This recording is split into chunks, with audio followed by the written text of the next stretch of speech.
Hello and welcome to this channel. Here is part 2 of the Fairy Tale Rewrite series.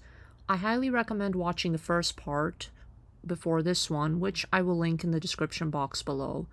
Anyway, enjoy. The Tower of Heaven arc.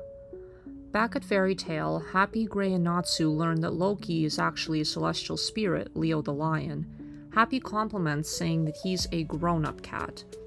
As Leo carried Lucy off in his arms, boasting about their future plans together, much to Lucy both being annoyed yet flattered, Natsu stated that he would like a dragon as a stellar spirit to practice his dragon slayer magic techniques. Leo handed the group tickets to the Akane resort while promising Lucy that he will show up when she needs him. Urza arrives wearing a swimsuit with a cart full of packed luggage, saying she's ready to go. While everyone is enjoying their resort vacation, Urza sunbathes in her room before falling asleep. She has dreams of a place called the Tower of Heaven, coupled with having traumatic flashbacks. She wakes up from her nightmare, requiring to re-equip back into her normal armor for security before Lucy calls her downstairs to the casino and then re-equips into a dress. Down in the game room, Gray meets Juvia, while Natsu mentally curses himself at the game he's having more losses than wins on. Both the Ice and Water Mage discuss that since the Phantom Lord had disbanded, Juvia was thinking about joining Fairy Tale. Suddenly, a surprise attack came from behind by a muscular man named Simon. While Lucy and Urza were playing cards, the dealer shifted with a message, DEATH, on the cards, leaving the Scarlet Knight shocked. As Urza recognized who the dealer was, Gray and Juvia are fighting against Simon. All of a sudden, the room grows dark, with Simon attacking both Gray and Juvia. Natsu was against a guy named Wally who got knocked out in the back of the head with a gun.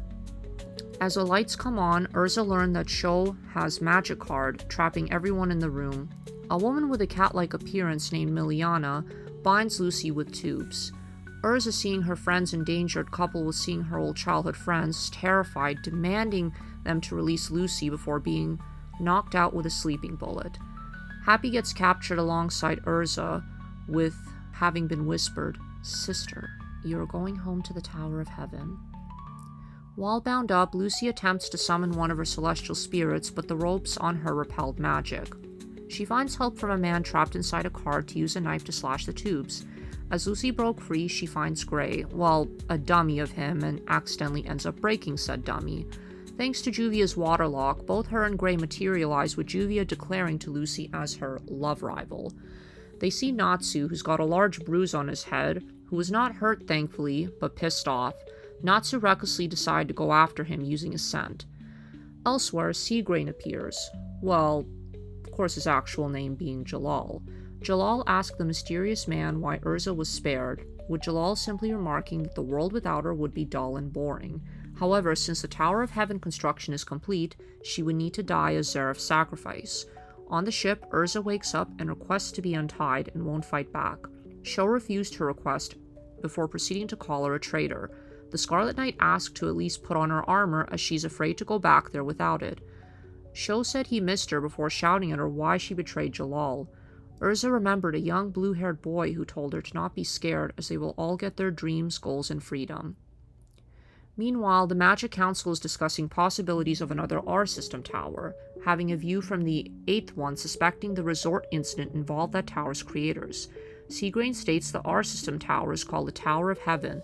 The council agreed that the tower must come down. Gray, Lucy, Juvia, and Natsu are on the boat to go rescue both Happy and Urza. Juvia is still in shock that the mighty Titania could be defeated. Gray corrects her, saying that Urza was taken, not defeated. Lucy says the kidnappers were former friends of Urza's, while the group counted on Natsu's scent when they approached the Tower of Heaven despite his motion sickness. Simon and Sho guided Urza to her cell, explaining that it took them 8 years to complete the tower and that she was selected as a living sacrifice for Zeref so they could bring forth paradise. Urza was shaking due to her past trauma in an attempt to escape the tower and was taken away by the guards. She asked Sho of the repercussions surrounding the R-System. However, Sho claimed that all magic corrodes a soul while creating a heaven with them as rulers and don't care about anyone else. Urza managed to knock Sho out upon freeing herself with an objective to go find an old friend, being Jalal. Happy wakes up in a room with Wally and Sho. Simon enters the room and informs the duo that Urza escaped. Meanwhile, in his throne room, Jalal remarks who will win the Heavens game, him or Urza. As the Magic Council is arguing, Seagrain calls the members' resolve weak. He suggested the use of Ethereon, powerful magic, capable of destroying a single country, which will destroy the tower with the ultimate weapon. While most of the council reacted in horror, Ultir so far is in agreement. While looking for Jalal, Urza managed to take out the guards on her way up using stealth. Meanwhile, Team Natsu and Juvia docked on the Tower of Heaven's shore. Juvia forms air bubbles for the group after finding an underwater passage, while on purpose making Lucy's air bubble smaller. Upon entrance into the tower, they stealthily take out the guards. A passageway then opens for them from Jalal, allowing them to play a game. Natsu shouted, asking where the bastard was. However, Lucy told Natsu to quiet down. Juvia says their movements are being followed. Lucy changes into her new dress gotten from her Cancer celestial spirit to get out of wet clothes. Gray said not to sweat the wet clothes while Natsu is air drying them. With a group of guards attempting to ambush the group, Urza arrived to help knock them out. Crying and pleading for her friends to leave, Natsu refused and leaves to look for Happy. Urza replied that she will be responsible for returning them home, but the group refused, being that they're her friends. Urza told them her story about her experiences being at the tower, being used as slaves to build this tower led by a black magic cult. She made friends. One of them was someone named Jalal, who found Urza with her right eye damaged. He gets her out while giving himself up to the guards. However, the escape was futile and Urza was taken back to her cell. She decided the only way to gain freedom is by fighting and starting a revolution. Since that day, Jalal became evil. While everyone in the tower risen to freedom, the guards said that they will use the R system to revive their god Seraph, the last dark magician. As Jalal withstands the torture, the dark magic possesses him. Everyone began to flee once the magic troops attacked and left Simon badly injured. Despite Urza's pleas to save Jalal, nobody stepped in due to fear. A fairy tale guild member named Rob shielded her from an attack that costed his own life, reminding her that magic comes from one's heart and that she has freedom in her heart. After a fit of magic power seeped from her attacking the guards, she made a promise to lead the prisoners to freedom. As the fight against the Tower of Heaven guards continues, Urza arrived at Jalal's room, where two guards stood, and she defeated them with ease. Urza untied Jalal and gives him feedback on what's going on, and she said they have won the battle and gotten their freedom. As Urza ran, she realized she was too late to save Jalal, as Seraph had gained complete control of his mind and heart. He said that freedom is already with them, and now there's darkness within it.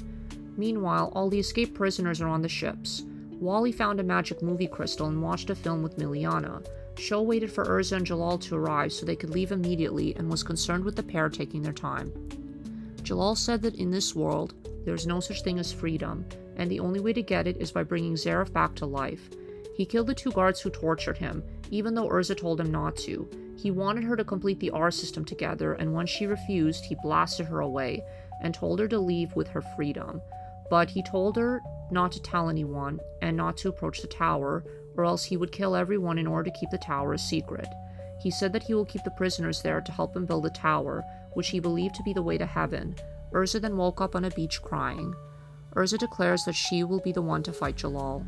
Seagrain continued to persuade the Magic Council to fire Ethereon, the Magic Council's ultimate weapon. However, they disagreed with using the Ethereon due to the risk of additional casualties. Seagrain argued that sacrifices are needed to maintain the balance of the magic world. Another vote is in favor of the Ethereon, only one more vote to put the plan into action. Urza recalled the times they encountered Zeraph's creations previously, specifically the Lullaby Demon and Deliora. Team Natsu could not comprehend why anyone would be willing to revive someone who was corrupted, furthermore wondering how Jalal convinced everyone to cooperate. Urza said they mentioned something along the lines of rulers of paradise.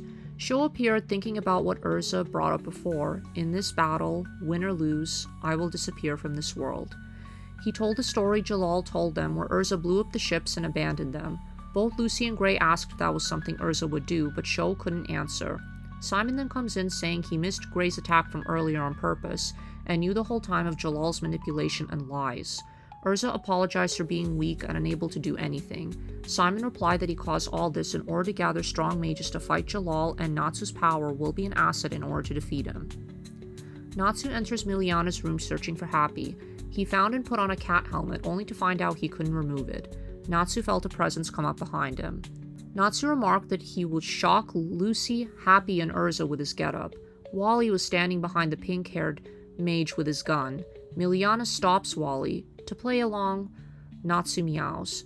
Wally continues his assault and convinces Miliana to hold Natsu hostage, with Wally now having a clear shot. Happy interrupts the man with the gun. With Miliana's obsession with cats, Wally's left unable to attack. Miliana unties Natsu with the Fire Dragon Slayer, finishing both off with his Fire Dragon's wing attack. The rest of the group are still climbing flights of stairs trying to find Jalal.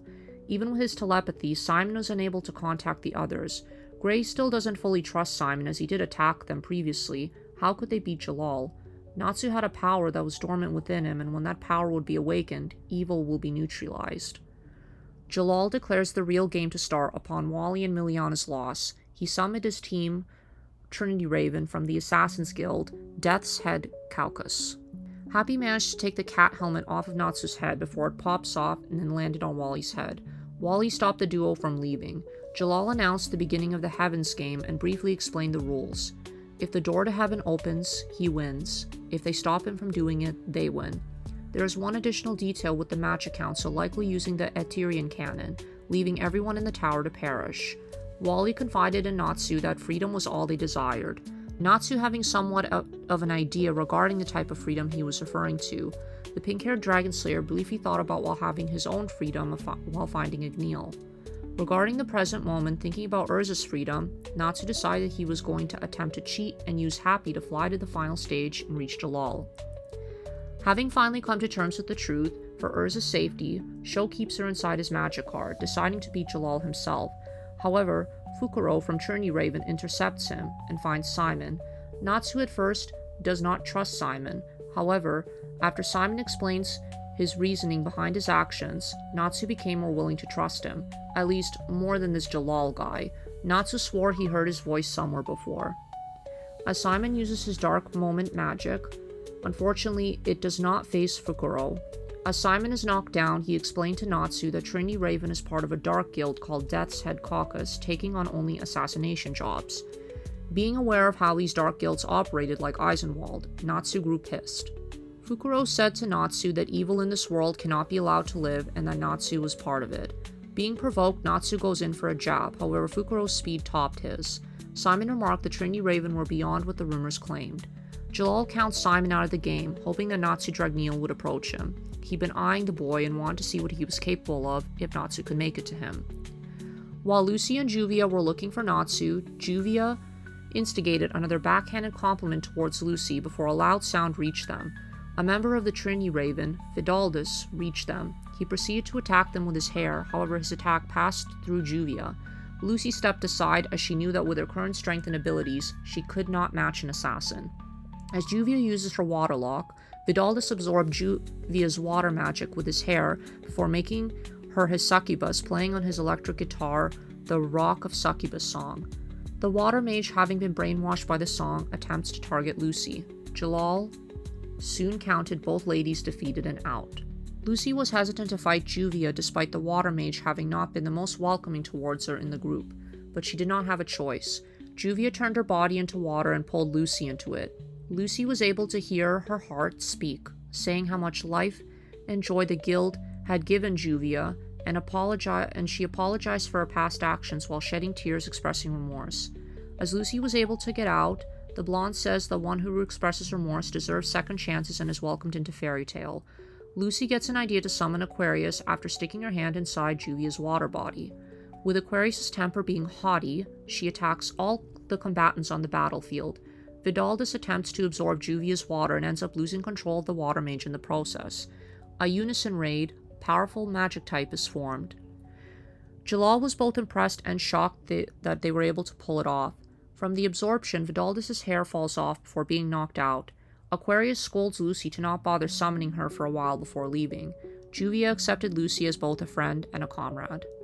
At the Magic Council, being indirectly backed into a corner, Seagrain is forced to tell the council members who Jalal is attempting to revive, the Black Mage Zareth, history's most evil and powerful dark mage. The fight between Natsu and Fukuro continued. Even with Natsu's strength, his current speed was no match for him. The faster-paced images circling around the fire mage began to make his head spin. Natsu gets devoured by Fukuro. Happy steps in to assist, however the blue-winged cat was easily overpowered. As the Magic Council concluded their meeting, the vote shifted from 4 to 5 to 8 to 1, with the Ethereum to be launched in an hour.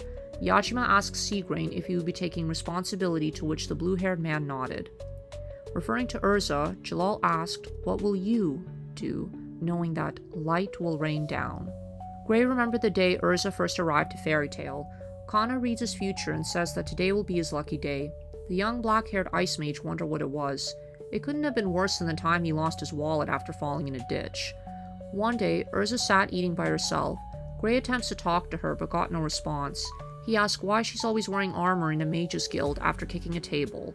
The young red-headed girl responds, asking him why he doesn't wear proper clothing and if this guild is for perverts. He recalled as they got older how Urza was able to defeat him. As he caught up to her, he spotted her crying. Gray just sat by her side. Urza says she needs to be in Fairy Tale so she would not cry anymore and suffer. In present day, Gray caught up to Happy. The blue cat frantically shouted that Natsu had been eaten by Fukuro. Gray stated the need to beat him quickly for keeping Urza safe. As the ice mage proceeded to launch his ice attack, Fukuro used Natsu's fire against us, melting it. Gray attempted to freeze the flames. The Trinity Raven member tries to eat him but froze his mouth in the process. The Ice Mage uses his finisher, Ice Blade 7-Slide Dance, to finish off Fukuro, who expelled out Natsu, who was unconscious. Simon was highly impressed at Gray's abilities, being capable of facing a Trinity Raven member by himself. Simon thought that Urza joined a wonderful guild, having many who care about her. The Magic Council began preparations to fire the Ethereum despite arguments surrounding the moral ethics of this decision, even though it's been justified by the law. Ultier is discussing with Seagrain what his dream was. Yajima secretly listened to every word of their conversation. Back in the tower, Sho was sprinting towards Jalal, or so he thought. He entered a room and found himself facing Ikaruga. Sho impatiently attacks, however his car projectiles were sliced in half. As Ikaruga's blows cut through the spatial barrier, Urza was freed with her armor breaking. With determination, Urza was serious about crushing her opponent. Urza equips into her Heaven's Wheel armor, however her swords were easily countered with Yasash's empty flash. As a fire spell is about to be aimed at Urza, she equips into her Flame Empress armor to neutralize the fire attack, something she learned from when sparring with a certain pink-haired mage. While Ikaruga was impressed with Urza's equipped magic speed, the Trinity Raven member managed to destroy Urza's armor sets one by one. Catching on, the Scarlet-Haired Knight decided to fight in her normal battle attire, no armor. She admits that she requires armor for protection and is not that strong. While she was unable to save all of her comrades, she was always alone and suffered. It wasn't until she came to Fairy Tale that she discovered the person and mage she could be. The armor only acted as a barricade that separated her from others. Because of the love and warmth from her friends, Urza was determined to win. As Urza's arm gets slashed twice, Ikaruga informed her that she lost, despite a heavy wound from a slash she received in return before falling to the ground. Sho heard Ikaruga's last words that there's only 15 minutes left until the Ethereum hits the Tower of Heaven. Urza instructs Sho to get everyone else out of the tower, as she will confront Jalal herself. Simon and Natsu both are climbing the stairs leading to Jalal. Simon informed Natsu that Gray defeated Fukuro and the others were already heading to safety. Natsu states he is going to take revenge. Simon halted him and said that he must help Urza. Simon was adamant in asking the pink-haired mage why he does not want to help Urza. Natsu remarked that he doesn't want to interfere and to let her defeat her own opponents. The pink-haired dragon slayer did not want to admit it, but it worried him a bit seeing her scared and frail. Simon replied stating that Urza wants to try to save him, and Jalal would use her own feelings against her, coupled with the fact that the Ethereum is set to go off in 10 minutes, destroying everything in the tower, including those inside. Simon was concerned that Urza may plan on taking her own life using the Ethereum, and take Jalal with her. Natsu, now both scared and angry, sprints off to find Urza. With only 10 minutes left, Urza reached Jalal. Her last hope was keeping Jalal back for as long as possible. The blue-haired man brushed her off, reiterating that it was her destiny being Zeref's sacrifice. With 7 minutes left, Urza fights Jalal. Much to his amusement, he cages her using his dark magic. Urza blasted out of the cage, knocking Jalal down. She informs him that he still lacks the magic power to perform the sacrifice despite managing to complete the construction of the tower. Being the type of spell he needs to execute requires a large magic supply, large that a content full of mages could not fill. Urza was unwilling to kill him, but intends to hold her weapon until the last moment. Disinterested in her words, Jalal's response was that whatever she says, her words would not reach him due to Zarev's spirit, and that he was just a mere puppet before claiming that there's no longer any more freedom and that everything was over before it started. The Eterion was now ready to be fired, and the countdown begins. Jalal claimed that Urza won as he was already a broken used puppet that Zarev would not release despite the tower being incomplete. Pitying him, Urza released Jalal and prepares herself to be hit by the Eterion. Because she could not save him, before the collision, she embraced him, preparing for death. Back outside the tower, Happy and the rest of the group that escaped the tower begin to get emotional and worried. The moment before the Eterion hits, Jalal had an evil smirk on his face, having gotten Urza at her most vulnerable state. Meanwhile, Natsu was climbing the tower as fast as he could.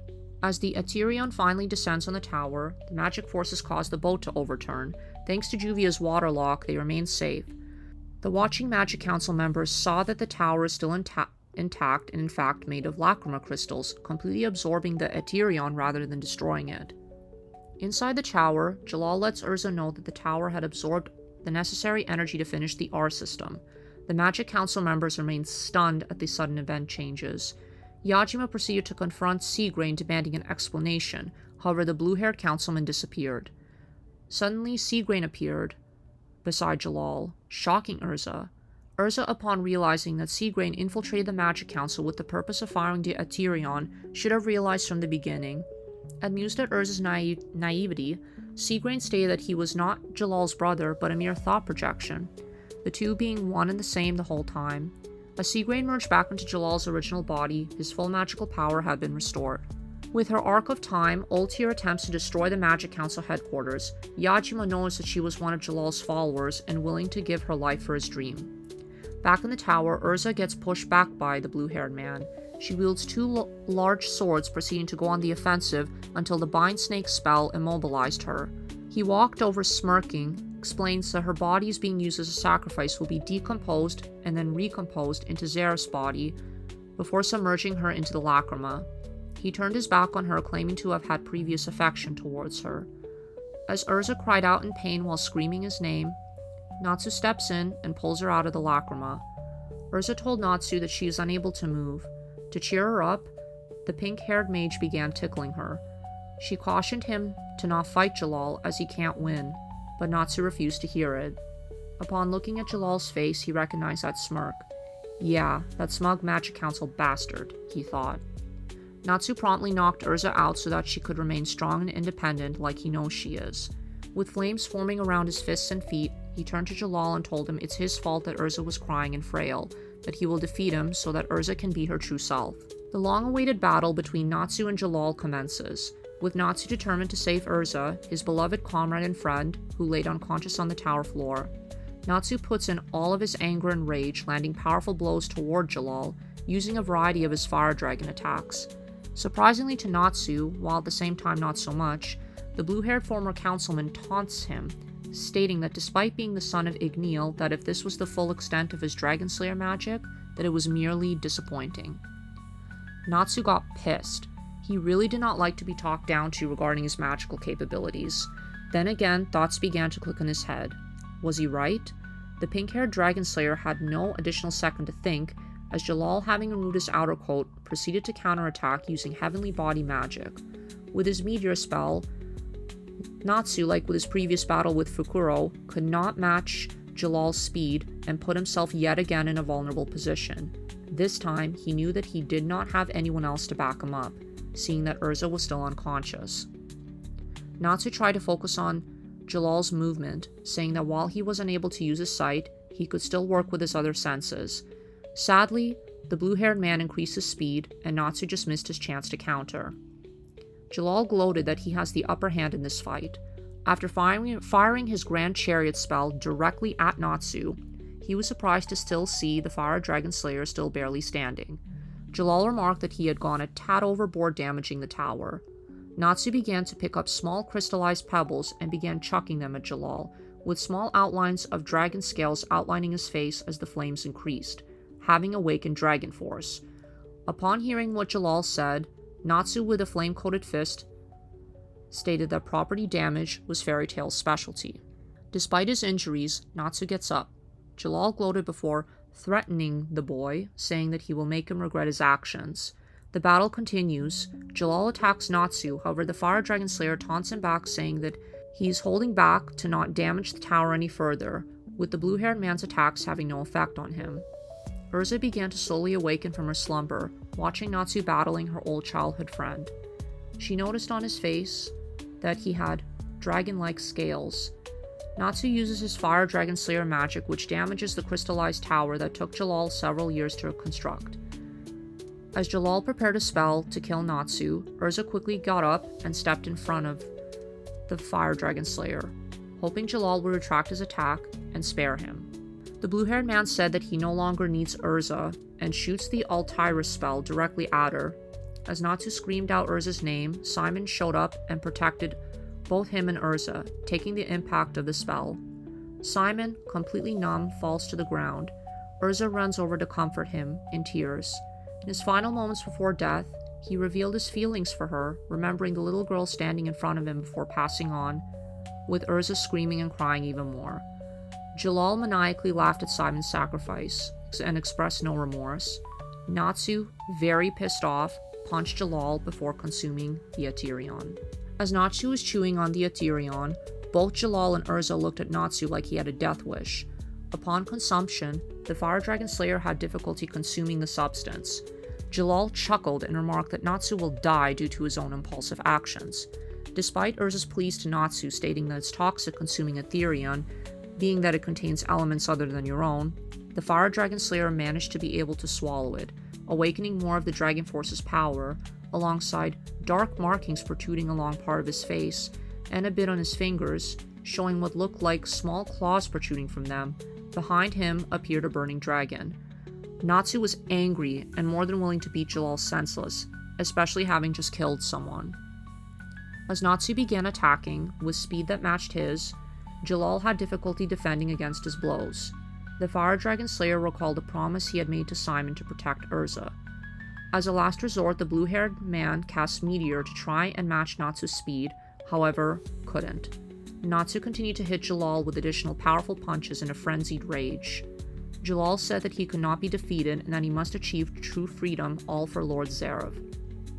As the blue-haired man's cornered, he attempted to cast Abyss Break, but due to Urza's previous slash attack, Jalal couldn't cast it in time before Natsu shouted at him, saying that there's no freedom for someone who is possessed and that he's a bastard for killing someone. Natsu landed his final punches, which defeated Jalal, yet the tower still remained somewhat intact despite the collateral damage. Everyone outside watched the fight unfold in awe from what they could see up top. As Natsu returned back down, bruised and bloodied up a bit, Urza realized Natsu's true power that he had hidden. She did not know what to think of it. Should she be scared? While in Juvia's Waterdrome, Gray could have sworn he saw Natsu, but he looked different a bit. As Jalal laid on the ground defeated, badly bruised, and a bit bloodied, Urza, while a bit scared, was relieved that the battle she fought was finally over. As Natsu turned around with the marking still on his face alongside his fangs slightly protruded, he gave a soft smile before he began to collapse. Urza quickly catches him before he hit the floor, holding his head and upper half of his body. She expressed her amazement and admiration toward him for being able to defeat Jalal, one of the 10 wizard saints. Suddenly, due to the overcapacity of the magic stored in the tower then begins to collapse. Urza tried to hold Natsu upright as the markings from his face and fingers began to fade. She looked back towards Simon one last time before proceeding to leave, taking Natsu with her.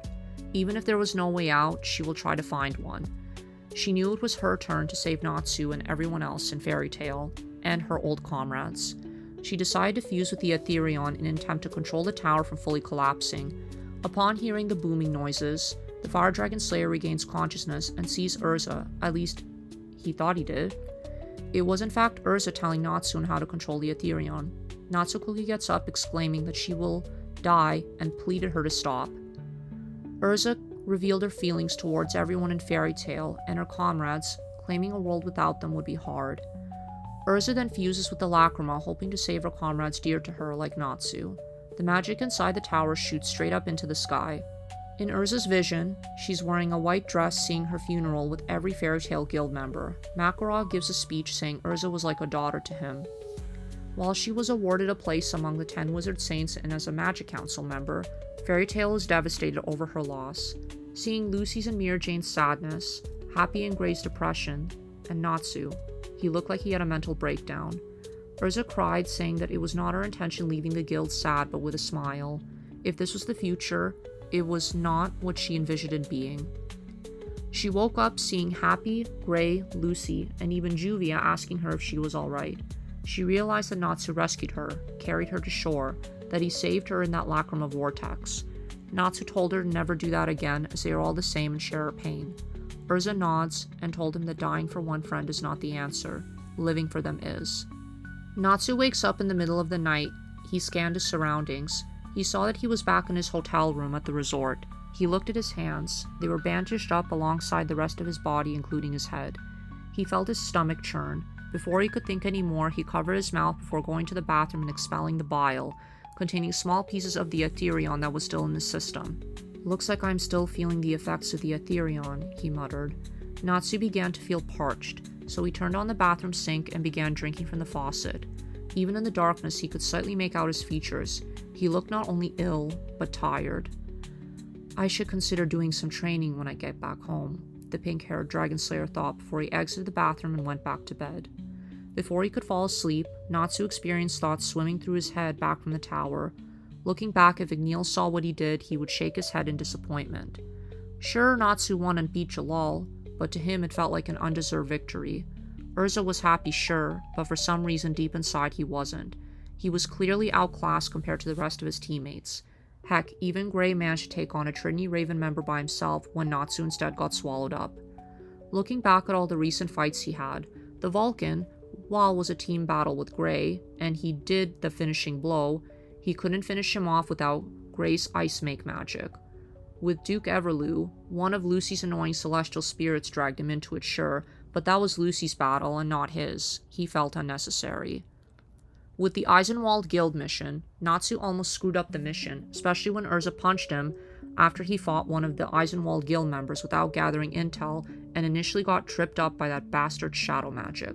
Granted, he got in that rematch and learned a bit from his mistake, but still.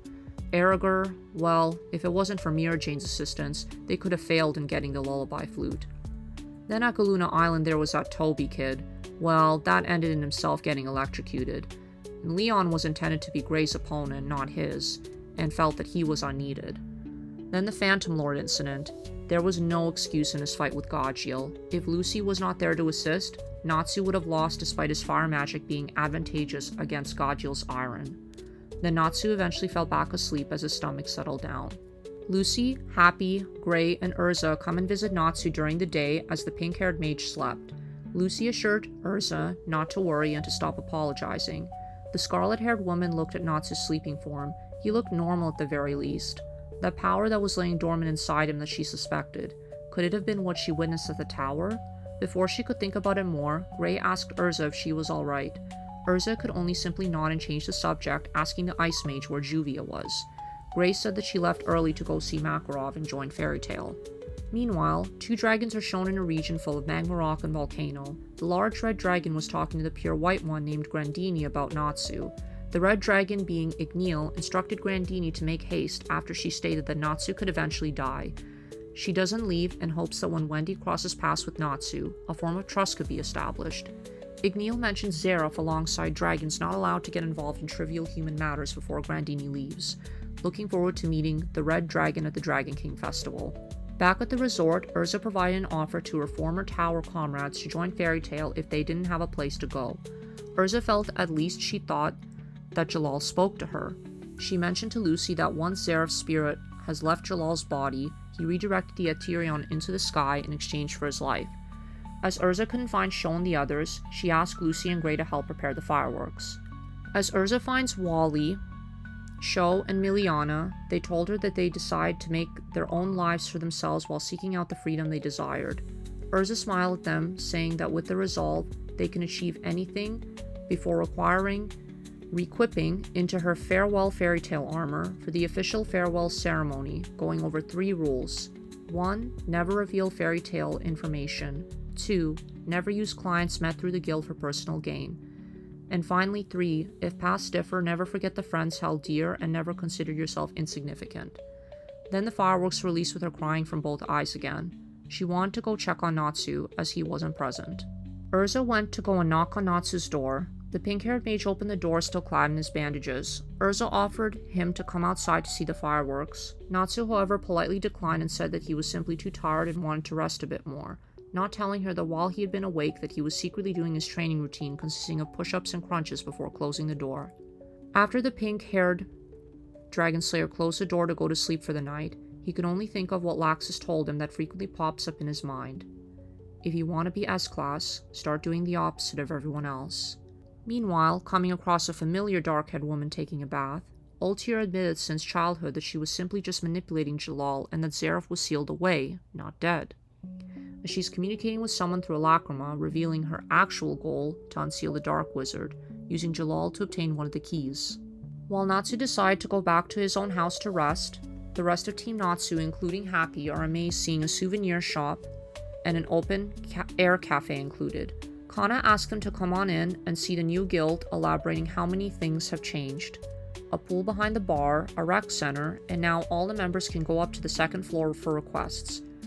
However, the same rule still applies that only S-class mages can accept S-class requests. Kana noticed that Natsu wasn't with them. Before the brunette could ask, Makarov arrives with Juvia, introducing her as Fairy Tail's newest guild member, then Gajil. While Jet, Droy, and members of Team Natsu that were present weren't pleased that the guy who destroyed the original guild joined, but they had to put up with it given Fairy Tail's guild rules. Makarov noticed the tension in the air and told everyone to give Gajil a chance and that deep down he's not a bad guy. The short old man began to notice that Natsu was not among the rest of them. Gajil noticed as well that the pink-haired idiot was not with his group and thought it'd be best to not dwell on it for now. Okay, so because Laxus in this rewrite is not initially a villain, the Battle of Fairy Tail arc instead will be skipped and made into somewhat of a mini arc for Natsu instead, while still leading up to the Oracion Seis arc. The Magic Council had disbanded upon the discovery of both Jalal and Ultier's betrayal. Yajima is no longer a member, and instead will help out Fairy Tail a bit thanks to their efforts while forming a new council. He is hopeful that Fairy Tail will be careful going forward, especially that pink-haired kid. To get her hair done for Weekly Sorcerer magazine, Lucy summons Cancer. If Natsu, Happy, and Gray did not meddle, she could have had a good side hustle modeling. Cancer asked what Lucy would do if she achieved fame. Back at the guild, all the guild members have been partying. Gajia laughed hysterically after pulling a prank on Mirror Jane. Lucy exclaimed that it is quite rowdy today, to which Urza replied with a hint of sadness in her voice that it couldn't be helped. Lucy wanted to smile, but she noticed that since they all got back from Akane Resort, Urza had been happier, sure, but could sense deep down that she was thinking about something. Whenever she asked the scarlet-haired knight, Urza could only simply either change the subject or order a strawberry cake to go. Lucy complimented Urza on her new Heart Cruise armor to cheer her up. A cameraman arrived and calls out to Urza. Lucy introduced herself as the Scarlet-Haired Knight's friend to the cameraman, but was ignored. The man named Jason asked Urza questions like what her favorite armor was. The Scarlet-Haired woman re-equipped into the bunny suit. Even though Natsu still had not returned back to see the new and improved guild, Happy still makes daily visits. Jason rushed over to the Blue-Winged Cat to interview him, then Gray, and then Juvia. Upon being asked a question regarding Gray's stripping habits, the Ice Mage proceeded to look down and only had his underwear on. Lucy, while still maintaining her dignity, asked Jason if he had any questions for her, but was still ignored. The blonde proceeded to bolt into the change room and summon Horologium, coming in a bunny outfit. Eyes began turning towards her, and finally Jason began interviewing her. Lucy said to herself that the bunny suit was a success. Juvia has a conversation with Gajil, encouraging him to try to form bonds with everyone. The Iron Dragon Slayer made an attempt to sing.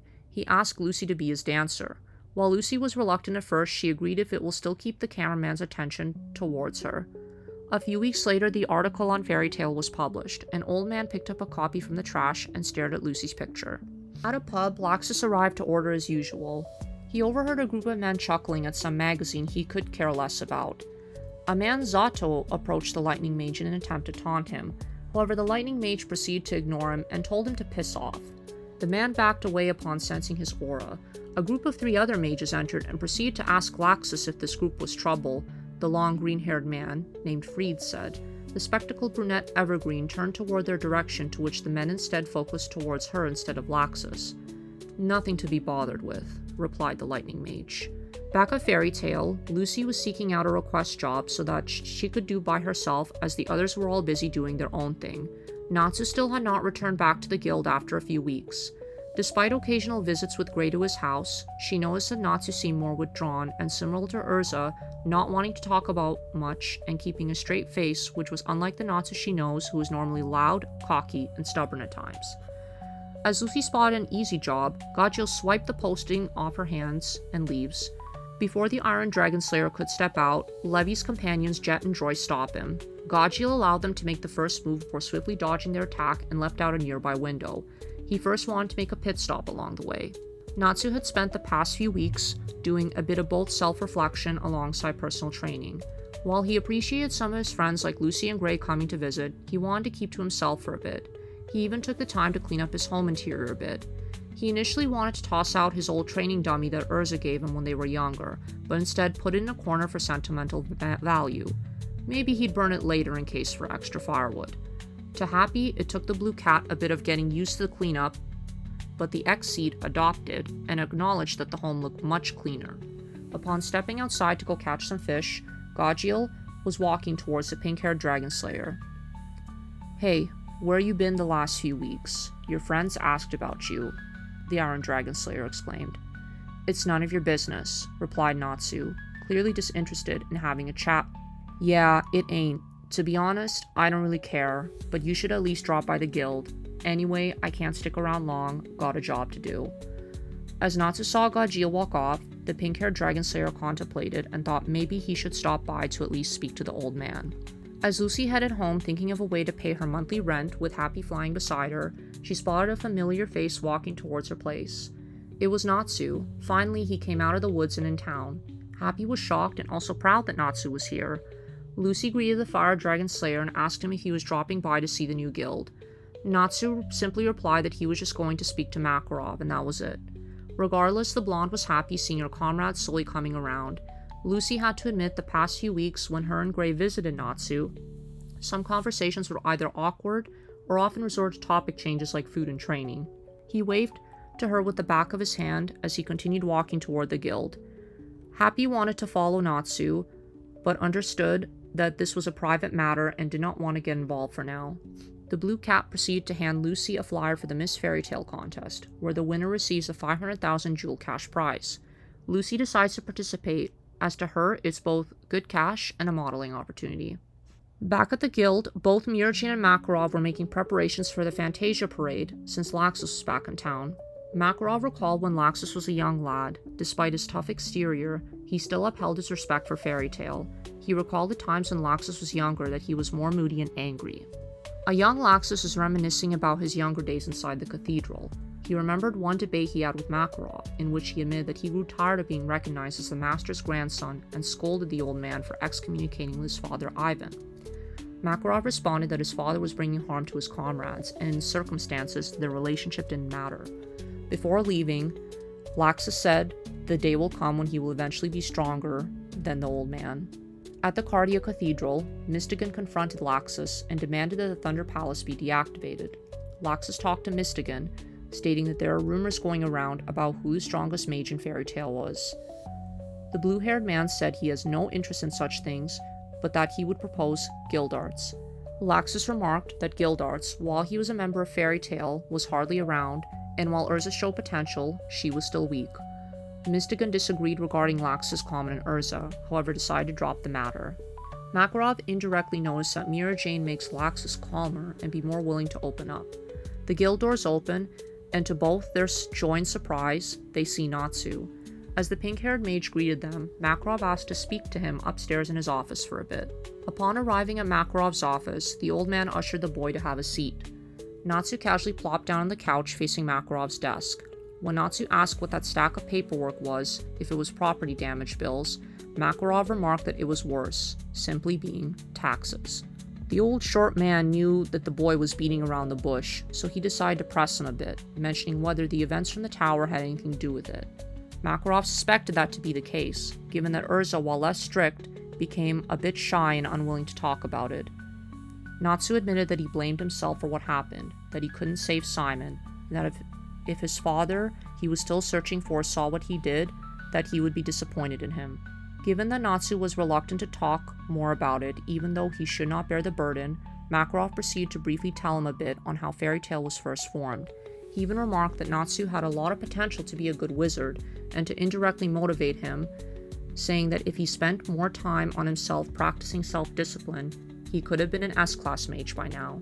Natsu stands up and says with both fists clenched that he wants to improve and no longer be a burden to his comrades.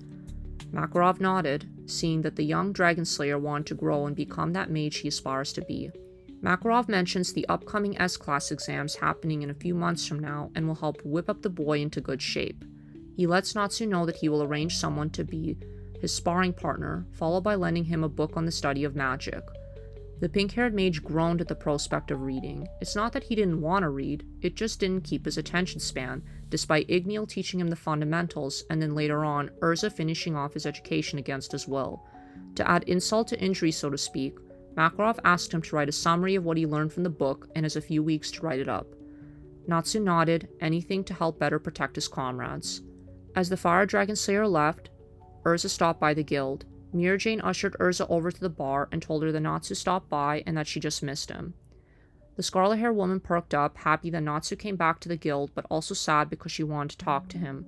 The past few weeks she wanted to visit, but she did not want to bother him after all that he did for her up to this point. She said that she will attempt to talk to him the next time she sees him. The festival had begun. Lucy and Juvia joined the Miss Fairy Tale contest while Gray is helping Happy grab food. The contest starts off with Kana using her magic card and swap into a swimsuit. Juvia, out of both kindness and love, declared her performance to Gray, causing the Ice Mage to cringe a bit at the public gesture. Next up is Mira Jane, where she used her transformation magic to change her head to Happy's, then Godgil's, which from backstage earned a small giggle from Levy.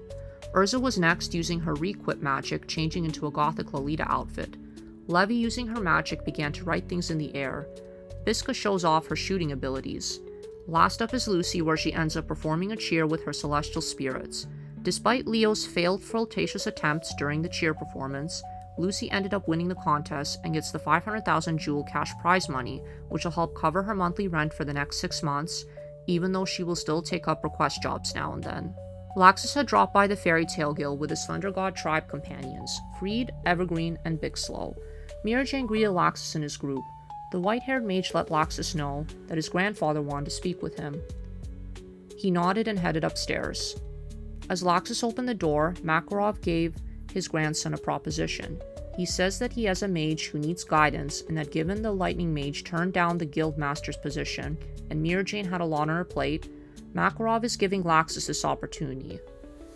Laxus was adamant in stating that he does not do babysitting. However, Makarov indirectly dropped subtle hints to who the mage was. This piqued Laxus' interest. Huh, so he actually listened to what I said through that thick skull of his, the lightning mage thought. Laxus replied that he did not have much going on and would be willing to accept this proposition. Makarov nodded and stated that Mira Jane will help out a bit regarding the frequent infirmary care. As Laxus returned back downstairs, he let his group know that he will be busy for a bit mentoring a mage. Before the group could further question him, Laxus asked Freed to handle any Thunder God tribe activities while he's out. Natsu left his house to go and sprint towards the secret training ground that he was supposed to go to after doing his morning warm-ups, which thankfully was not far from his cabin.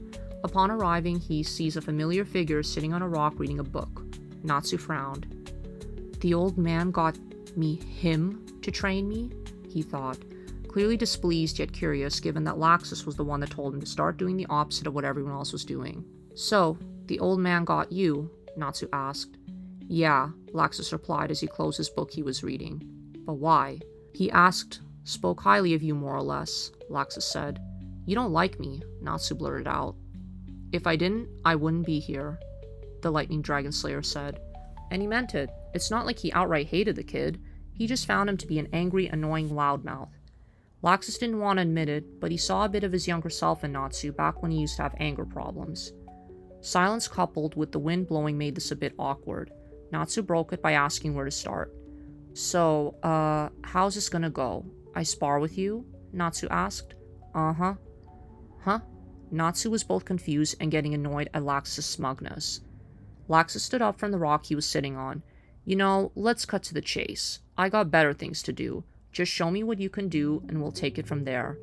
As Natsu proceeded to get his fire magic ready to take the first swing, little did the fire dragon slayer anticipate was a crackle of lightning that hit his body upon a simple snap of Laxus' fingers, causing him to scream out in pain before passing out. Laxus could only conclude so far that Natsu was wasted potential, had potential, but was clearly wasting it loafing around. And this crash course was to be done daily for the rest of the week. Laxus thought as he hauled Natsu over the shoulder and proceeded to take him down to the Fairy Tale Guild Infirmary. And there will of course be return trips during the next few weeks with Mira Jane's support and Makarov's connections. If it was the only way to get to S-Class, knowing Natsu he would keep getting back up, especially if doing this will help him protect his friends. The Oracion Seis arc. As Yajima finished up making preparations forming the new Magic Council, he spotted an airship. Ultir had been revealed to be a Grimoire Heart member from the start. Hades, her master, is taking the chance looking for Zeref's keys, hoping the Oracion Seis will take care of particular pests. Back at the guild, Mira Jane is giving a lesson on dark guilds. Introduced is the Balam Alliance, consisting of the Oracion Seis, Grimoire Heart, and Tartarus, with Eisenwald once being a guild ran under the Oracion Seis. Juvia revealed during her time with the Phantom Lord, she took out a few small dark guilds. Upon hearing this, it gave Lucy shivers down her spine. Master Makarov appeared, announcing they will defeat the Oracion Seis comprised of 6 members. He stated that they can no longer be tolerated and will plan an attack on Fairy Tale, followed by an alliance creation consisting of Fairy Tale, Kite Shelter, Blue Pegasus, and Lamia Scale. Each of the guilds will defeat the dark guild still remaining. The Oracion Seis members are present, discussing Nirvana, the magic set to break the light and strong enough to extinguish all life around it. The current Fairy Tale team is currently made up of Gray, Lucy, Urza, Happy, and Mira Jane. Natsu is still currently on temporary leave, much to the group's disappointment, and understood that he had responsibilities, as Makarov mentioned, and hopes that he will soon return. The group are on their way to the meetup spot to meet up with the other various guild mages as part of the alliance. As they arrive, the team discuss their jobs. Lucy was a bit terrified and thought that Gajil or Juvia was there instead of her, but Gajil was still out on his job, taking his time that he took from the blonde, and Juvia had her own job responsibilities as well. As the group arrived at Bob's palace, they're greeted by members of Blue Pegasus and the Trimans. As the Triman members attempted to flirt with Mira Jane, Lucy, and Urza, their chief Ichiya arrives, short in stature. Urza cringed upon being called Honey, which is a nickname for 2 people in a romantic relationship. Both Mira Jane and Happy snickered behind the scarlet-haired woman. Urza simply could not see herself in a relationship, as the feelings she thought she harbored for Jalal previously were simply platonic and nothing more. And also, short pudgy men like Ichiya were definitely not her type. As the members of Lamia Scale arrived, Leon Vastia and Sherry Blendy were quite hostile toward the Fairy Tale mages, especially Leon towards Grey a bit, following the events of Galuna Island.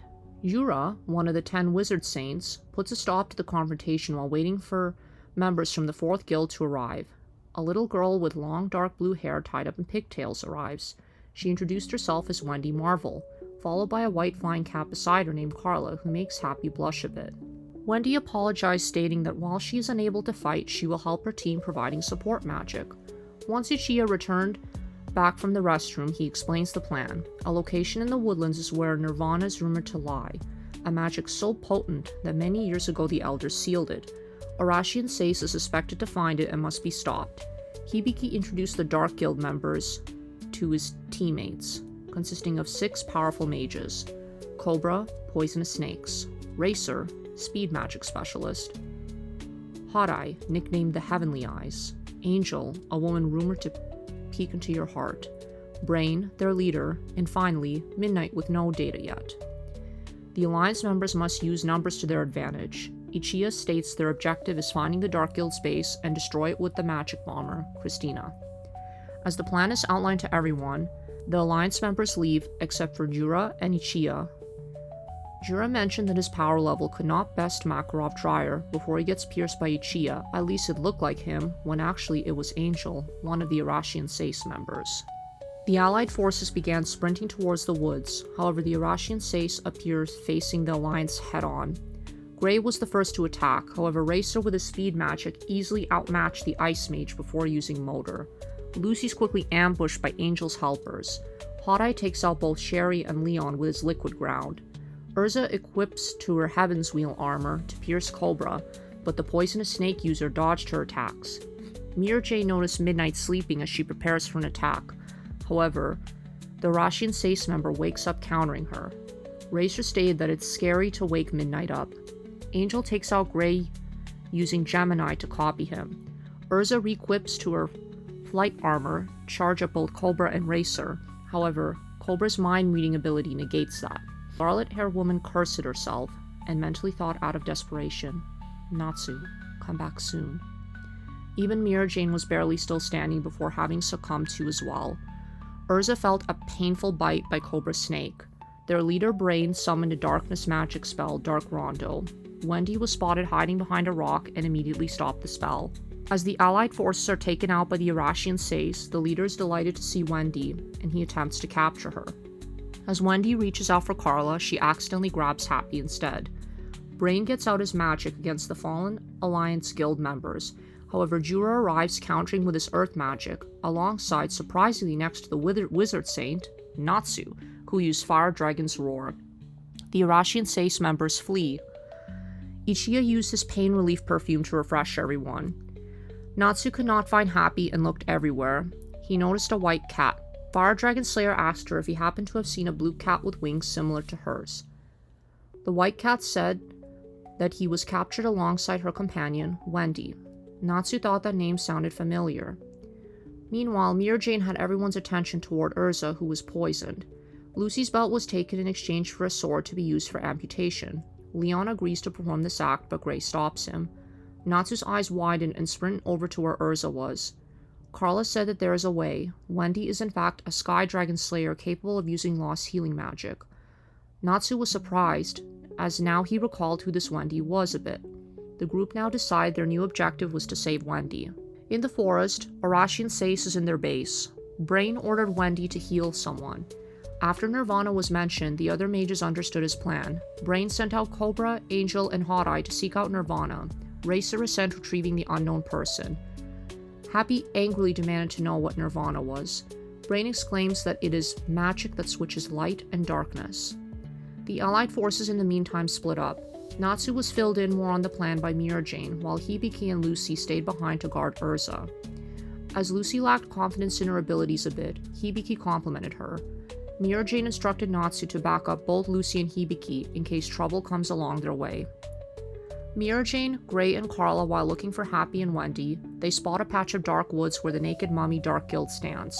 As they declare war, Gray and Mira Jane quickly plan their attack strategy. With the other groups, Sherry, Jura, and Leon come across the Red Hood Guild, while Ren and Eve get ambushed by Black Unicorn.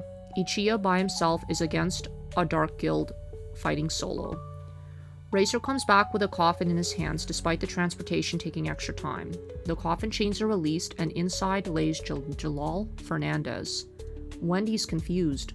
Brain told her that this is the man who saved her life.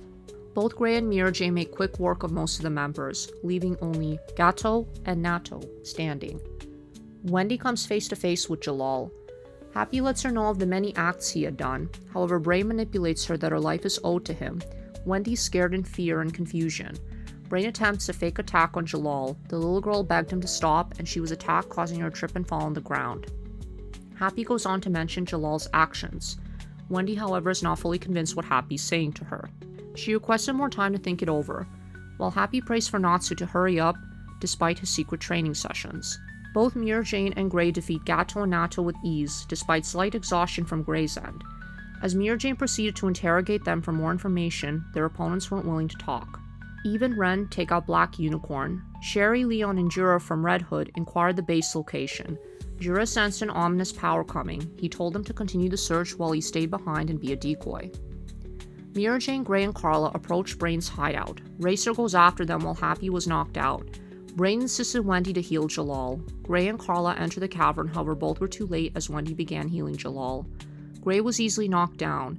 Jalal attacks Brain before escaping. Brain orders Cobra to go after him. The poisonous snake user, disgruntled at his demands, runs off. Gray cursed at himself. Carla suggested that he need to head back to base where Urza was for the meantime. Mira Jane and Racer's battle continues as they see Gray, Happy, Wendy, and Carla flying above them, much to Gray feeling awkward on Happy's paws. Mira Jane tells the others to go try and save Urza. Jalal, while on the run, had stolen clothes from a naked mummy member and walked towards a specific location, saying, Urza. In the Woodsea, Gray carries Wendy on his back with Happy and Carla flying behind them after seeing Jalal revived. Hibiki's voice could be heard upon knowing Gray has Wendy. Hibiki uploaded a map inside Gray's head, providing him the information required toward where Urza is. As Gray's on the way, Lucy asked Hibiki how he was able to do that, and he explained the building blocks of his archive magic. Meanwhile, Natsu is focused on Urza, panicked as her breathing begins to labor, alongside a fever building up in her. Mira Jane's battle with Racer continued as Racer taunts her with his speed. As Racer attempted to summon his motorcycles, Mira Jane used her Satan Soul ability, dodging the tires, then lasers with ease while on a motorcycle, leaving the Oracion Seis member frustrated that he is put at a bit of an unfair advantage. Upon going through a tunnel, Leon and Sherry notice the fight. Mira Jane tells them to hop on and plan to divide up the work. Leon drives for a bit while Mira Jane attacks, being airborne. Mira Jane prepares for a water blast, pinpointing Racer's weakness being water and ice causing hydroplaning. Racer's motorcycle begins to skid and slip, and Leon finishes him off with a super freeze arrow, freezing him. As Racer falls defeated, the Oracion Seis member recalled his prayer of being faster than everyone. As Racer's defeated, the trio let their guard down unbeknownst to them. With Satan's Soul's magic taking a lot out of her, Racer went after them with an explosive lacrima tied around his waist. Back at the hideout, Brain sensed Racer's death and wakes up Midnight, ordering him to kill everyone. Midnight replied, "Yes, father." Upon hearing the explosion, thanks to Mira Jane, she managed to have just enough magical energy left to shield both Sherry and Leon from the blast before collapsing to her knees and panting heavily. Leon and Sherry both help lift her up to steady her. Harai and Jura fight with an even match between the two. While waiting for Gray and Wendy alongside Happy and Carla, Natsu could not wait another second. He had to at least suck out the poison from Urza's arm. Natsu leaned down and lifted her arm before biting his fangs into her wound and began sucking out the venom, then spitting it out. Gray, Wendy, Carla, and Happy arrive with Lucy and Hibiki. Gray says they brought Wendy and Happy. Lucy heard spitting sounds coming from behind her and saw Natsu, who looked to be eating Urza's arm. Lucy shouted to the Fire Dragon Slayer, "This is not the time to eat," and said Wendy is here. Natsu gets up and spits out the venom in his mouth before Lucy proceeded to smack him upside the head. Natsu winced and requested Wendy to heal Urza. Wendy thanked Natsu for helping get a good chunk of the poison out. With quick work, Wendy finished healing the Scarlet Knight. She states that her fever should go down shortly. As Cobra followed Jalal, the poisonous snake mage grew annoyed that he was unable to read his mind and forced to follow the man. Jalal stopped in front of a tree and began activating Nirvana. In the middle of the woods, a black light pillar appeared and everyone realized Nirvana was found. Midnight congratulated Brain and promised to take out the Alliance before midnight. Gray said that Jalal is responsible for that. Natsu grew pissed and shouted, "Jalal? He's alive?" Gray nodded and let Natsu know that Wendy was pressured to revive him. Natsu sprinted off to find the blue-haired bastard, according to him, unaware that Urza woke up and heard him muttering under her breath while saying, "Natsu." Eve and Ren decide to split up upon seeing Nirvana's light, with one of them to go and investigate. Meanwhile, Mira Jane, Sherry, and Leon are heading back to base camp. Harai explained to Jura that Nirvana has been unsealed. Jura contemplated whether to continue the fight or to investigate Nirvana. However, something begins to happen to Harai. Back at base camp, as Mira Jane, Sherry, and Leon arrive, Lucy and Hibiki are figuring out what to do upon realizing that Urza was now missing, most likely upon hearing Jalal's name from Natsu. Wendy blames herself. Suddenly, Hibiki knocks the little girl out by accident. Natsu sprinted through the forest looking for the blue-haired man, determined not to allow him going near Urza. Back at base camp, as Wendy was unconscious, Sherry and Mira Jane volunteered to temporarily stay behind and guard the base while Wendy should be with the group. Gray, Leon, Happy, Carla, Hibiki, and Lucy follow Natsu and Urza. Hibiki carries Wendy and apologized for his rash actions upon explaining Nirvana's power, switching light to darkness, and once unsealed, Nirvana would make anyone switch sides. The archive user explained the risks of Nirvana's power, being able to cause guilds to meaninglessly fight one another. Hot-Eye began to be affected by Nirvana's magic and teams up with Jura, making a promise to teach his guildmates the importance of love and life. Midnight defeated Eve and claimed his first victim. Natsu was sprinting through the forest. In the meantime, to Jura, Hot-Eye explained the Nirvana magic. At this time, he knew what he was doing was unethical, but it was all to find his lost younger sibling. Thanks to Jura, the goodness in him awakened. Midnight defeats Ren, clearly being displeased with the Alliance's strength. Natsu stopped to look for Jalal, desperately wanting to know where he went. Happy managed to fly and catch up to Natsu. The Blue X-Seed Cat exclaimed he told the group that he would catch up with him. Urza was still attempting to find Jalal and recalled past memories of him. The Scarlet Knight finally found him. Natsu overheard Urza's name shouted over and over again and proceeded with Happy to go over to where it was coming from. Jalal calls her name over and over before asking her who Urza is, being the only word he remembers. Urza, Natsu, and in the shadows, Cobra, realized that Jalal lost his memories.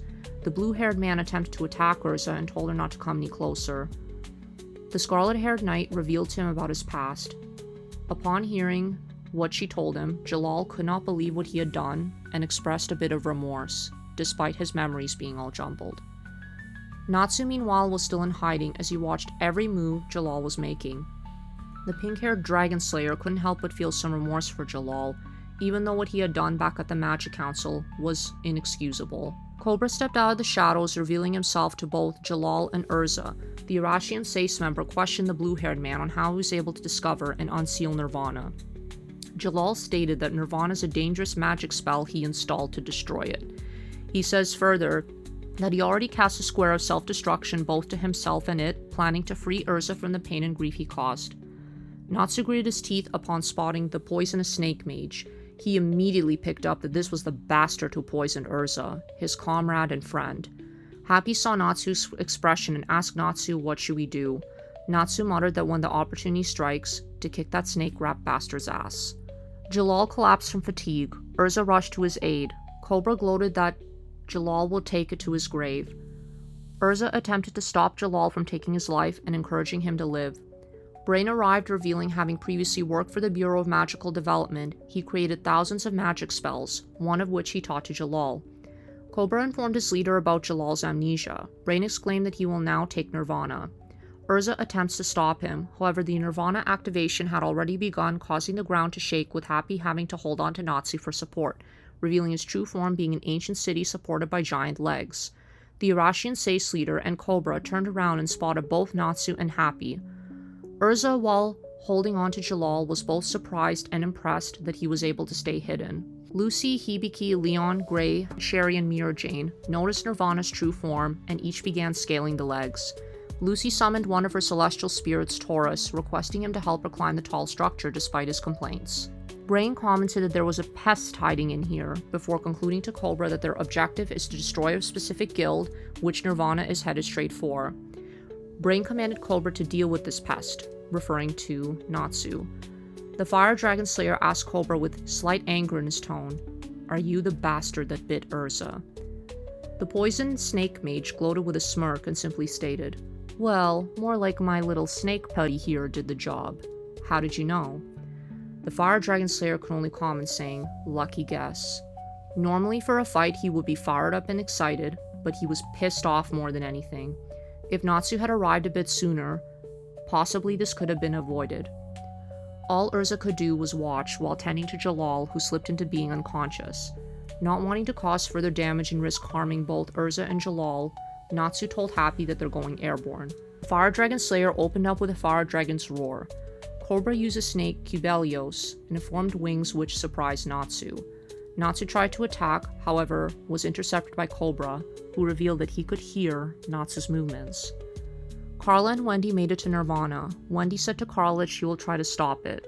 Carla realized that the structure is headed straight for Kait's shelter. The group managed to finish climbing Nirvana and immediately encounter both Jura and Hot-Eye.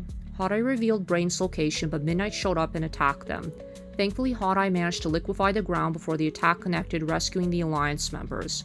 Hot-Eye's real name being Richard tells the group to stop Brain while he fights Midnight alone. Natsu and Happy struggled to land a strike on Cobra due to his hearing abilities. Happy concluded that Cobra's magic enabled him to read his opponent's movements. The duo tried to think of a plan, however Cobra was able to read every single part of it. A pissed off Natsu charges at him, and after some time begins to attack without thinking, resulting in him hitting Cobra. Natsu figured out the hearing ability, which was reading minds. Cobra then realized that he needs to be serious and stop their next attack with his hand, before revealing to Natsu and Happy that he is the Poison Dragon Slayer. With his power, Cobra was able to make the Fire Dragon Slayer and his cat Happy struggle a bit. After sending a frenzy of kicks and punches, Cobra consumes Cubelios' poison mist, restoring his strength, and countered using Poison Dragon's Roar, effectively poisoning the duo head-on. With Happy's movement cut in half, Natsu could not land a single hit on Cobra, and instructed Happy to drop him, as he planned to use his own roar to counter him. The Poison Dragon Slayer laughed and told him that he could read his mind. Happy released Natsu. Before Natsu could let it out, Cobra grabbed the back of his head with an intent to crush him to the ground while taunting him, saying that he should have aimed for her neck instead, referring to Urza. The Fire Dragon Slayer emitted out an ear-splitting roar echoed throughout the city. Cobra's enhanced hearing abilities caused the Poison Dragon Slayer to fall, defeated. Brain, the leader, speculated what type of guy was Natsu. After the battle against Cobra, both Happy and Natsu were fatigued and poisoned, as they fall to the ground, unable to move. Cobra managed to get back up, preparing to finish off Natsu. The pink-haired Dragon Slayer was about to belch out another roar, but a loud shot was heard. Brain struck the Poison Dragon Slayer down, referring to his allies as expendable. Cobra is pissed after he released his prayer to hear his snake friend Cubelios speak. Natsu interrogated the leader, Brain, stated to Natsu that his power interested him and that he will use Nirvana to make him his first puppet. Hot Eye seems to have the upper hand against Midnight, but Midnight attempted to escape, however is quickly defeated for now. Mira Jane, Lucy, Gray, and Jura encounter Brain dragging Natsu by his scarf. Jura confronted him and requested to drop the boy. Brain refused to answer his questions, which led Jura to go on the offense. Brain fires both his Dark Capriccio and Dark Rondo spells. Jura counters with Iron Rock Walls before finishing the leader off with Supreme King Rock Crush. Carla and Wendy arrive upon discovering both Brain and Cobra down. However, Nirvana was still on the move, and the Fairy Tail group heads off to the King's Podium. Meanwhile, on the other part of the city, before the Alliance group split up to cover more ground, Hibiki, Sherry, and Leon are already on the move. Hibiki using his archive ability tracking Nirvana's movements. Leon shouted that it was not possible to catch up to the moving structure. Hibiki nodded and said that all they can do is hope that Fairy Tail gets the job done. Sherry said that they should attempt to head for Kait's shelter while sending a telepathic message requesting for backup as soon as possible. Hibiki nodded and instructed Sherry to head for the guild, while himself and Leon wait for backup to show up. Midnight revealed to Hot Eye that he casted an illusion, dispelling it and appearing unscathed before swiftly defeating Hot Eye, informing him that his father's magical prowess had surpassed him and that no magic could harm him. Brain discovered that 4 out of the 6 Oracion Seis members have fallen. The leader praised for Midnight's defeat. Brain wondered where was Angel. Meanwhile, in the distance, Angel had been watching the destruction unfold in the city alongside Oracion Seis crumbling and falling. She was even surprised that Brain's second-in-command, Cobra, was defeated by that pink-haired brat. She lamented that there is no longer any reason to stick around and makes her leave quietly out of the city, with both the Aries and Gemini keys on hand. Fairy Tail arrived at the King's Podium and discovered nobody was in control of it before his breathing labored and he landed on his knees. Damn poison, thought Natsu. Lucy rushed over to hold him steady from hitting his head on the floor. Wendy attempts to cure him, however Happy reminds her that being a dragon slayer, Natsu gets motion sickness. The Fire Dragon Slayer attempted to try to bite his flesh with the little strength he had in an attempt to open a wound to at least release a bit of the venom. Wendy then casted Troya. A cured Natsu slowly gets up with a grin before thanking the Sky Dragon Slayer. Wendy began shedding tears knowing that Kait's shelter was going to be turned into rubble. The Fire Dragon Slayer makes a promise to Wendy that he will stop Nirvana. Lucy, Gray, and Mirjay nodded before telling Natsu that they will help as well because that's what Fairy Tail does. Little did they know Midnight was currently controlling Nirvana. As Nirvana is headed straight for Kait's shelter, Rubal the guild master questioned whether this was coincidence or fate and convinced the other guild members to not worry despite the members being in doubt. Sherry sprinted over, arriving to the guild, and urged everyone to evacuate the premises immediately. Rubal refused and said that Nirvana would be stopped and that the time has come for Kait's shelter to pay for their misdeeds. On Nirvana, Natsu said that the only way it could be stopped is to be destroyed. Gray said that it's unlikely something this large could be destroyed, even Mirror Jane would only be able to land a sizable dent on it with her Satan Soul magic. Mirror Jane said that Natsu could be onto something. Lucy watched as the group had to quickly think up a plan. The structure was moving too large and quick to summon Virgo, so she proceeded to summon Leo. Leo greeted everyone and attempted to put on his flirtations toward Lucy. However, given the situation, he knew that it was not the time for that. Jura thought that it would be simpler to ask Brain, however Carla disagreed. Wendy thought about Jalal. The group receives a telepathic message that Hot Eye was defeated by Midnight and that Nirvana would stop upon Midnight's defeat, and that the Oracion Seis member is located below the King's room. As the group proceeded to head down there, little did they know, Brain faked Hot Eye's voice. As the group followed the fake message, they approached the room below the King's, and a bright flash surrounded them. Jura exclaimed that it was a trap. Natsu, Lucy, Mirror Jane, Happy, and Gray wake up and notice Jura shielded them from the blast before collapsing. Separately, Carla and Wendy are searching for Jalal, as Wendy thought Jalal could help stop Nirvana. As Urza saw Jalal manage to wake up and slowly get up on his feet despite his exhaustion, the pair are greeted by Midnight. The blue-haired man requested the Scarlet Knight to stay back, to which Urza was reluctant. With Midnight having the upper hand in defeating Jalal, Urza prepared herself and lunged toward the Oracion Seis member before being trapped. She re-equipped into her Heaven's Wheel armor and unleashed a fury of swords. Midnight reflected each one of the Scarlet Woman's attacks, destroying her armor. Midnight used an attack, Spiral Pain. Jalal, despite his fatigued state, was able to ask why Nirvana was headed for Kaid's shelter. The guild was in fact formed by the Nervit descendants, and that Nirvana could still be able to be sealed off. Midnight recommended to Jalal to join a new set of Oracion Seis generals upon commenting on the blue-haired man's darkened soul.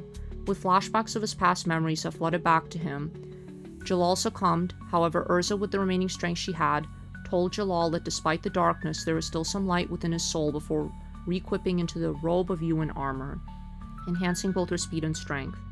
Urza declared to Midnight that she would take him down for her comrades and stop this nonsense. Meanwhile, Team Natsu are faced by Clodoa, staff stating that it's the 7th Oracion Seis member while berating Brain, calling him grotesque and pathetic for only being able to take out one of the allied forces with his trap. Annoyed with the bullshit, Natsu began banging the staff on the ground, demanding to know why Nirvana was headed straight for Kaid's shelter. As Midnight repeatedly kept on deflecting Urza's attack, she managed to detect weaknesses. While he could refract weapons and armor, he could not refract human bodies, and only one object at a time. Urza attacks the Oracion Seis general with a barrage of swords, leaving Midnight unable to deflect the multiple weapons. As she is about to prepare a finishing strike, the ancient city clock on top of Nirvana chimed, saying midnight on the dot. Midnight gloats that his reflector had amplified before transforming into a beast, attacking and torturing both Urza and Jalal. Urza with her artificial eye broke free, striking Midnight down, who despairs his defeat. Below, Team Natsu is fighting the Kodoa staff. The staff was successful in holding off the group until incensed that Midnight was defeated, then began trembling while muttering, "He is coming." The staff explained that Brain has another personality, Zero, who is sadistic and gets pleasure from destroying anything and everything. Due to the uncontrollable nature, Brain sealed it away through organic link magic, which ceased to work if the members were to fall or disband. Brain, who now awakened to his other personality, Zero, arrived with pale skin and piercing red eyes. Clodoa calls him Master Zero. The burly man said that he is the Oracion Seis guildmaster and told Fairy Tale that he will obliterate them for the mess and destruction of his guild. He proceeded to go after Jura's unconscious body. Gray, in an attempt to shield him, is swiftly taken out. Mirror Jane steps in, however, due to her magic nearly depleted, she too fell. Natsu, pissed off seeing that his comrades are falling one by one, gets up and strategizes his plan of attack. Charging headfirst towards the man would not work, so he proceeded to open up with a fire dragon's roar before being swiftly knocked down. Natsu cursed at the pain before going unconscious, coupled with the fact that his body was still weakened a bit from his battle with Cobra. Happy and Lucy tremble. Leo attempted to shield the two. Lucy, however, shouted the spectacled celestial spirit to not attack him. Leo nodded while still shielding the duo. Zero gave out a maniacal evil laugh upon seeing that most of Fairy Tale had fallen. He decided to wait and head back up toward the king's podium. Clodoa exclaimed that they're soon headed for Kaid's shelter, and following its destruction, there's no one left to seal Nirvana anymore. However, the sadistic leader scoffed and said that it was a waste of time before destroying Clodoa. His only wish was to destroy, starting with Kaid's shelter. Carla and Wendy find both Jalal and Urza. Wendy happily approached the blue-haired man, only for Jalal to give her a confused look. While sad, she quickly cheered up after Urza informed her that Jalal is still processing his memories and that he could not remember anyone. The pigtailed girl asked Jalal if he knows how to stop Nirvana. The blue-haired man shook his head and said at this point, a square of self-destruction would no longer work and he cannot figure out another method to stop it. As Nirvana comes to a halt in front of Kaid's shelter, it's preparing to charge up a blast. Sherry watched in horror, however a magic blast struck one of Nirvana's legs, causing the blast to miss thankfully. The magic bomber Christina from Blue Pegasus showed up. Sherry expressed relief for the backup to show up on time upon seeing Leon, Hibiki, alongside Ren and Eve.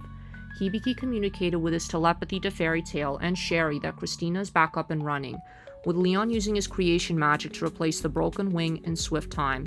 Ren is using their doll to keep Christina flying and Eve using the snow magic to drop bombs. However, the ship began to struggle staying airborne.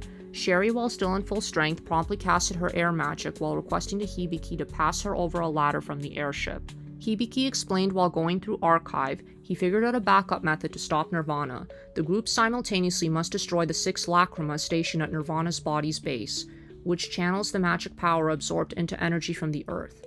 He cautioned that unless the Lacrima are simultaneously destroyed, the others will power up any of the other ones that are destroyed.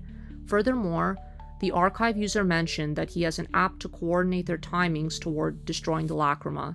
Having only 20 minutes left before Nirvana is able to charge up again for another blast, Zero managed to intercept Hibiki's telepathy, praising the Light Team on coming this far before boasting that he was already present toward one of the 6 Lacrima, making the united effort of taking them out impossible and that nobody could defeat him. He already took out Fairy Tail while holding Lucy hostage before disconnecting. The blonde was both scared and frustrated that she got captured again after Zero nearly injured Leo. While she knew that strength-wise, she was not quite up to par with the rest of the group, the team still valued her sharp intelligence and critical thinking skills.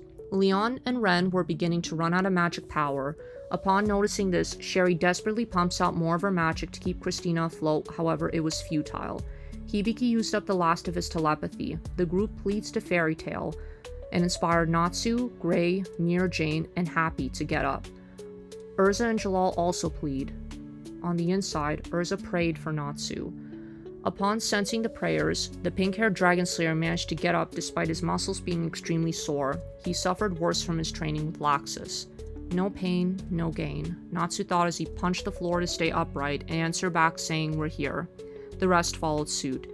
Lucy prayed as well and hoped that she could be both rescued and that Nirvana would be stopped. As Fairy Tail gets back up, swearing to protect Kaid's shelter, Hibiki gives them each a map leading them to each of the 6 Lacrima located in Nirvana, each marked with a number.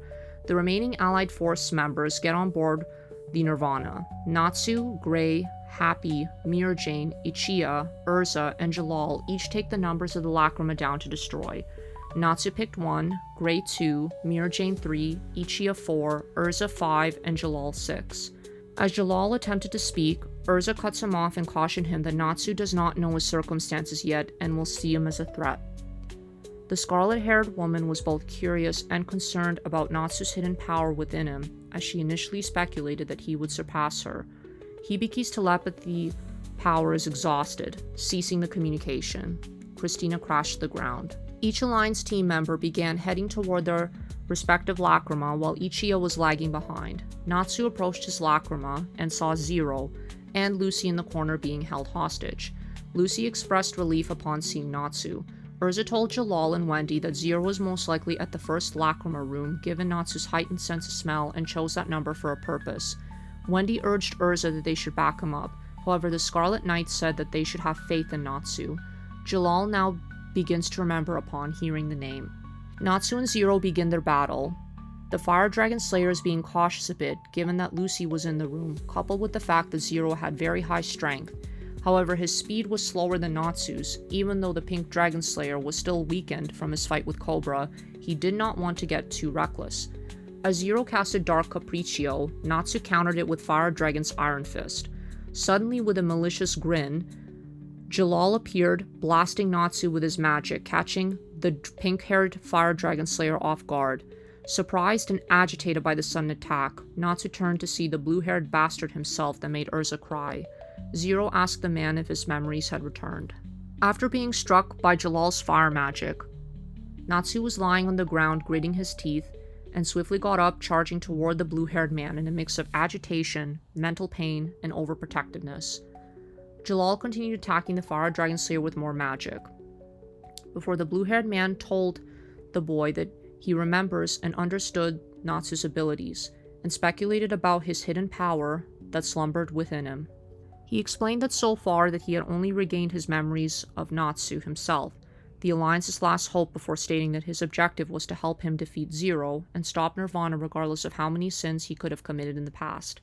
Natsu charged him for picking the blue-haired man up by his coat, anger that had boiled up deep within him, that while he would express some remorse, he would not forgive him for him betraying the initial Magic Council, and who made Urza cry to be his ally.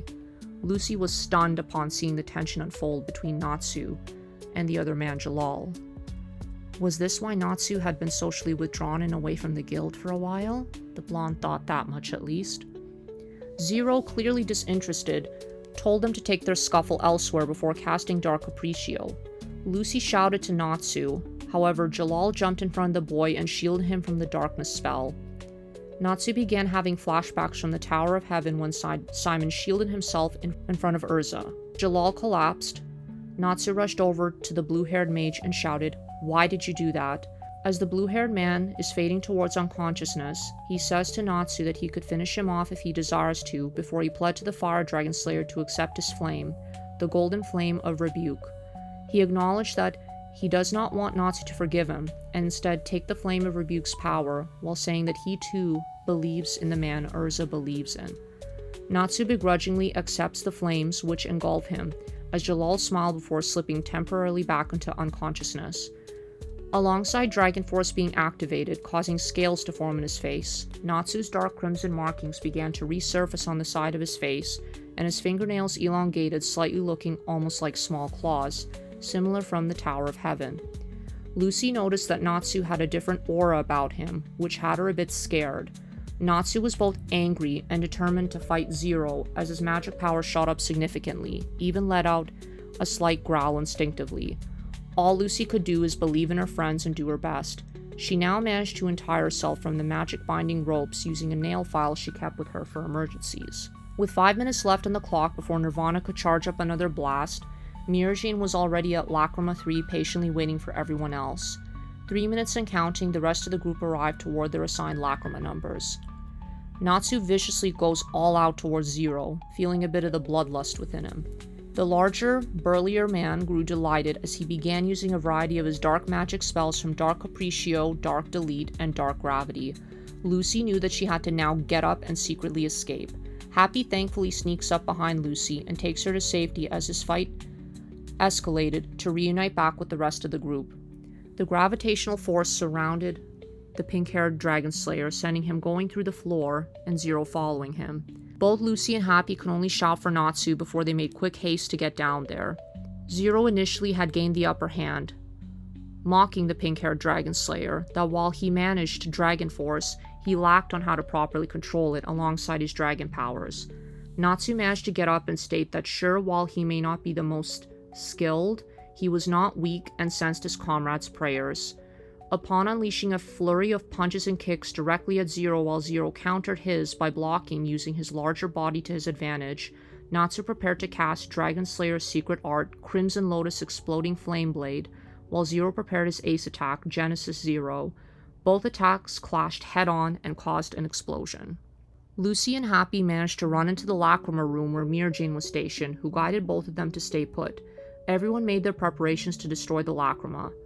Meanwhile, Natsu's fight with Zero continued. He felt the bloodlust increase as the crimson markings slowly continued to spread along half of his face alongside his fangs elongating. As Zero casted his ultimate, Genesis Zero, calling upon the people of Nil to erase his entire being, Natsu was able to effectively burn away Zero's darkness magic before the Fire Dragon Slayer casted Secret Dragon Slayer art, Crimson Lotus Phoenix Blade, and smashed Zero with an uppercut, engulfing both of them in more flames. and then in turn, both in the middle of the room collide with the lacrima. Gray, Urza, Mira Jane with Lucy and Happy, Ichiya and Wendy destroy their lacrima, which in result destroying both Nirvana and rescuing the Kaid Shelter Guild. Wendy and Carla run out, however the pigtail girl tripped. Jura arrives in time and rescued her from being crushed by a boulder. Nirvana began to collapse and crumble. Everyone made haste escaping the lacrima rooms. Natsu, badly bruised and a bit bloodied, begins to fall to the ground in exhaustion. Thankfully, Jalal catches him. The blue-haired mage began to study the boy and got a closer look at Natsu. He noticed the dark red-crimson markings on his face which begun to fade, similar to the markings he saw back in the Tower of Heaven. At first he thought it was part of his Dragon Slayer powers, however now speculated it could be something else. Gray was the first to leave Nirvana, followed by Mira Jane, Lucy, and Happy. Ichiya, Urza, Jura, Wendy, and Carla followed suit. The others expressed concern as both Jalal and Natsu had not yet showed up and Nirvana pretty much collapsed. Their fears thankfully subsided as Hot-Eye made a tunnel from the ground, with both Natsu and Jalal tucked under his arms. Carla and Wendy both stare in confusion, unaware that the former Oracion Seis member was affected by Nirvana. Both Jura and Urza filled the parent on everything. As Natsu began to stand up, Wendy ran over and hugged him while expressing thanks for keeping his promise and saving her guild. Both Ichiya and Jura congratulate everyone on the mission's success. Gray noticed Jalal off to the side muttering to himself who he was, which Lucy asked the blue-haired man. Urza told them more about Jalal and the circumstances he was put in. However, he was now their comrade and ally. The scarlet-haired knight thanked Jalal for helping her friends. The blue-haired man responded back telling her there was no need for her to thank him. Urza asked him what he wanted to do now. However, Jalal simply responded that until he fully regained his memories that he was unsure. Urza said that even if they grew to hate each other again someday, she would still consider him a dear friend. Ichiya interrupted them both, shouting that he ran into something while taking a bathroom break in the bushes, to which Urza cringed in slight disgust alongside Ichiya calling her honey again. The group comes across the detention corpse and the reformed Magic Council's fourth enforcement, led by a captain who introduced himself as Lahar. He informed them that they're here to arrest the Oracion Seis members, starting with Hot-Eye. As Jura objects, Hot-Eye interrupts and tells him while he now converted to the good side, it did not undo his past sins. He stated his wish to hopefully one day reunite with his younger brother. Jura assured that on his behalf he would search for his younger sibling. Hot-Eye mentioned his brother's name, Wally Buchanan. Both Natsu and Happy reacted in surprise as they had run-ins with him back in the tower. Urza said she actually knows Wally and is a friend of hers. He is currently traveling with some of her other comrades. While Hot-Eye was arrested, the group was still trapped within the ruins. Lahar then followed up, much to the group's shock, to capture Jalal. As Natsu spoke up despite Jalal's past sins, Lahar cut the pink-haired mage off, saying if Jalal does not come peacefully, then they would take him using force. The Rune Knights arrest Jalal for committing high treason against the state before cuffing his arms. Wendy desperately pleaded, however Lahar directed a quote from the criminal code that an excuse similar to hers is not a valid defense. He ordered one of the guards to release the group from the ruins they had gotten trapped in. As Wendy argued, the blue-haired man in cuffs stated that he has no intention of resisting before apologizing to the pig-tailed Sky Dragon Slayer for being unable to remember her. Carla said long ago Jalal actually rescued Wendy, which the blue-haired man was relieved to hear that he did in fact do some good despite his past sins. Jalal turned over towards Urza, thanking her for everything, then towards Natsu and simply gave him a nod before being taken away. Lahar asked Jalal if he had anything else left to say to the group before saying no. The captain told him he will either be executed or given life in prison without parole. Lucy spoke up, saying that's inhumane. However, Lahar stated that he would never see another human being again. Wendy begins to sob. While Natsu was still understandably pissed off at Jalal, he stepped in and said that they cannot take Jalal away from them. Lucy says they're from the Magic Council, and that Natsu should not further press them, given that he got arrested previously, which thankfully was under a formality. The Fire Dragon Slayer continued and stated that Jalal is their ally and are in fact taking him back. Lahar ordered the guards to restrain Natsu. However, Gray stepped in and told his friend to go towards Jalal while defending him. Yet, none of them except Natsu and Urza expressed gratitude toward him. Jura, in agreement with the Ice Mage, said that it's simply unjust to arrest a man who had done a lot to help.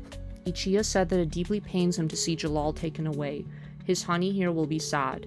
With the tension building, Lucy said that nobody blames her if anyone gets hurt. Wendy sobbed that Jalal should not be taken away.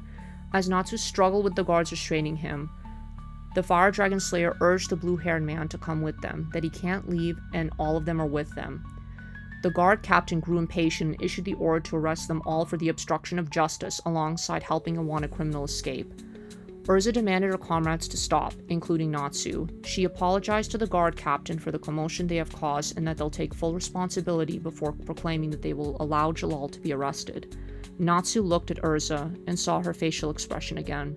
She did not look scared this time, but sad. He attempted to object to Urza's words, however the Scarlet Knight couldn't speak back to him while hesitantly rubbing her arm that was previously poisoned.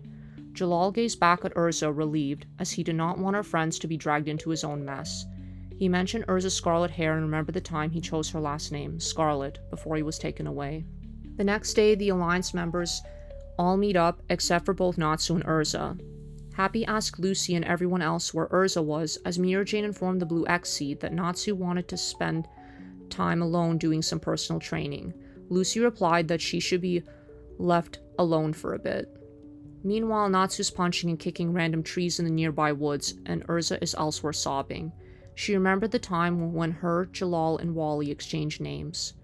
The scarlet-haired woman heard tiny footsteps pitter-pattering near her. It was Wendy. The little girl asked if she could sit here with Urza. The scarlet-haired woman wiped her tears and ushered her to sit down.